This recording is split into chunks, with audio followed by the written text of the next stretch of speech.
Zulfikar media. আসসালামু আলাইকুম ওয়া রাহমাতুল্লাহি ওয়া বারাকাতুহু। আশা করি সবাই ভালো আছেন। আজকে জানেন যে সারা বিশ্বের মধ্যে করোনা ভাইরাসের কারণে সারা বিশ্বের কি একটা অবস্থা, মানুষ কি বিপর্যয়ের মধ্যে পড়েছে, সবকিছু একেবারে থমকে গেছে। তো এই অবস্থায় আমাদের মসজিদগুলোকে বন্ধ করে দেওয়া হয়েছিল, যেখানের মধ্যে কিছু নিয়ম দেওয়া হয়েছিল। 5 ওয়াক্ত নামাজে 5 জন সর্বোচ্চ জামাতে অংশগ্রহণ করতে পারবে, জুমার নামাজে 10 জন এবং তারাবি নামাজে 12 জন সর্বোচ্চ অংশগ্রহণ করতে পারবে। তো এই অবস্থায় আমরা খুব ব্যথিত ছিলাম যে মসজিদগুলো বন্ধ করে দেওয়া হয়েছে। তো আলহামদুলিল্লাহ বুধবার ধর্ম মন্ত্রণালয়ের পক্ষ থেকে সারা বাংলাদেশের উলামায়ে কেরামদের আবেদনের প্রেক্ষিতে এই নিয়ম পরিবর্তন করে নতুন একটি নিয়ম বলে দেওয়া হয়েছে। সেখানের মধ্যে কিছু শর্ত আরোপ করে দেওয়া হয়েছে। সেই শর্ত আরোপ সাথে দিয়ে মসজিদগুলোকে খুলে দেওয়ার অনুমতি দেওয়া হয়েছে। আমি একটু সেই শর্তগুলো আপনাদেরকে দেখাচ্ছি, বলেছি এটা আমার আলোচনার সুবিধার্থে। যারা এখনো পুরোপুরি এগুলো বুঝেন নাই শর্তগুলো, তাদেরকে একটু বুঝিয়ে দেওয়ার জন্য। এখানে 1 নম্বর যে বিষয়টা বলা হয়েছে প্রথমে, সেটা হলো মসজিদে কার্পেট বিছানো যাবে না। 5 ওয়াক্ত নামাজের আগে মসজিদ জীবাণুনাশক দিয়ে পরিষ্কার করতে হবে।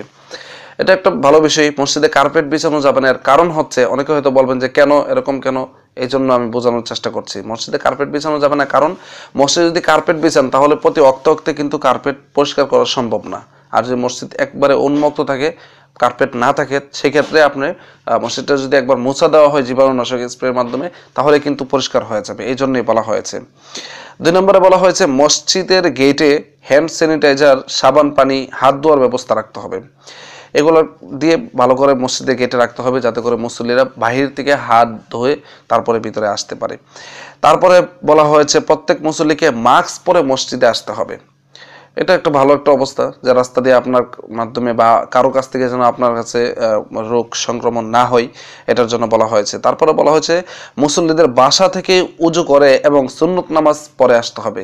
আগে যেরকম আমরা মসজিদে গিয়ে উজু করতাম, সেখানে সুন্নত পড়তাম, এখন এটা করা যাবে না। বাসা থেকে উজু করে এবং বাসা থেকেই সুন্নত নামাজ পড়ে মসজিদে গিয়ে ফরজটা জামাতের সাথে আমরা আদায় করে নিব। তারপরে বলা হয়েছে যে কাতারের দাঁড়ানোর ক্ষেত্রে 3 ফুট পর পর দাঁড়াতে হবে এবং এক কাতার বাদ দিয়ে কাতার তৈরি করতে হবে। এটা হচ্ছে আমরা আগে যে কাতারগুলা করতাম, এখন এইভাবে কাতার করলে হবে না। এখন এক কাতার বাদ দিয়ে দিয়ে নামাজ দাঁড়াতে হবে এবং প্রত্যেক মুসল্লি, এক মুসল্লি থেকে আরেক মুসল্লি 3 ফিট দূরত্ব বজায় রাখতে হবে। এটা এখানে বোঝানোর চেষ্টা করেছে। তারপরে হচ্ছে যে অসুস্থ ব্যক্তির সেবায় নিয়োজিত ব্যক্তি জামাতে অংশ নিতে পারবে না। যারা অসুস্থ ব্যক্তি তারা তো মসজিদে যেতে পারবেই না। যারা অসুস্থ ব্যক্তির সেবায় নিয়োজিত তারা যেন মসজিদে না যায়, এতে করে রোগ সংক্রমণের সম্ভাবনা রয়েছে। তারপরে বলা হয়েছে যে মসজিদে সেহরি ও ইফতারের আয়োজন করা যাবে না।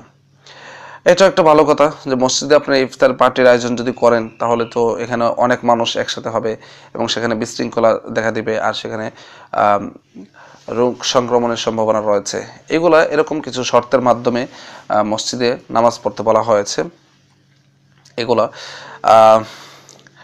এখন অনেকে হয়তো বলবেন যে এরকম শর্ত তো দেওয়া হয়েছে, শর্তের মাধ্যমে অনুমতি দেওয়া হয়েছে, এখন যদি আমি না যাই তাহলে কি হবে?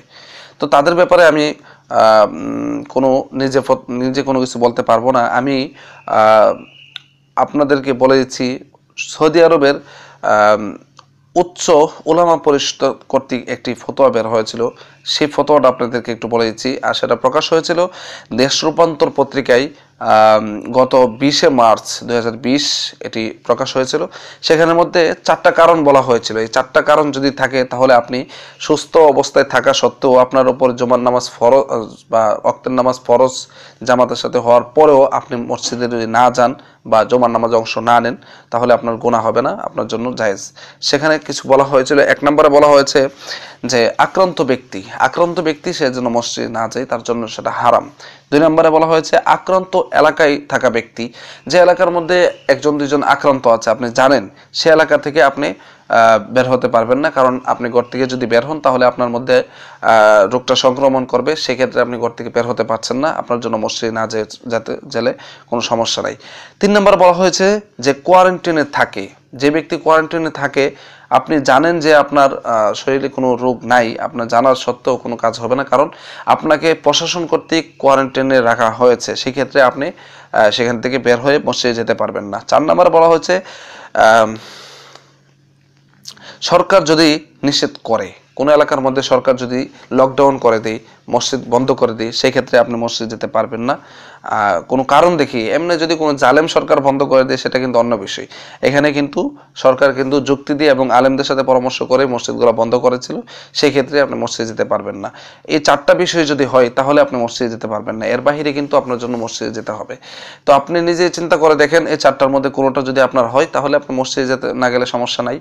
এগুলো এগুলো আপনার মেনে চলার চেষ্টা করবেন। এর কারণ হচ্ছে, যদি এই যে কতগুলো শর্ত দেওয়া হয়েছে, শর্তগুলো আপনারা মানার চেষ্টা করবেন। যদি না মানেন, উল্টাপাল্টা চলাফেরা করেন, আর যদি কোনো একটা দুর্ঘটনা ঘটে, তাহলে দেখবেন যে কিছু মানুষ, কিছু শকুন আমাদের দিকে তাকিয়ে আছে যে কখন কি ভুল ধরবে, কখন আমরা কি করি।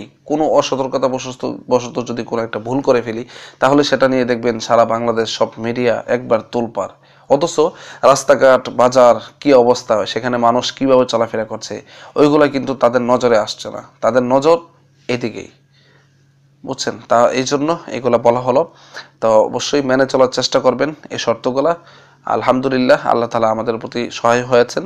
আমাদেরকে মসজিদে নামাজ পড়ার জন্য আল্লাহ তালা মসজিদগুলোকে খুলে দিয়েছেন। আল্লাহ তালাকে মন ভরে প্রাণ ভরে সেজদা দেওয়ার জন্য পবিত্র রমজান মাসে এই কয়েকদিন আমরা খুব কষ্টে আছিলাম, ঘরে আসছিলাম। এখন থেকে বেশি বেশি আল্লাহ তালার ইবাদত করতে হবে এবং আল্লাহ তালার কাছে শুকরিয়া আদায় করতে হবে। আল্লাহ তালা আমাদের উপর রহম করেছেন।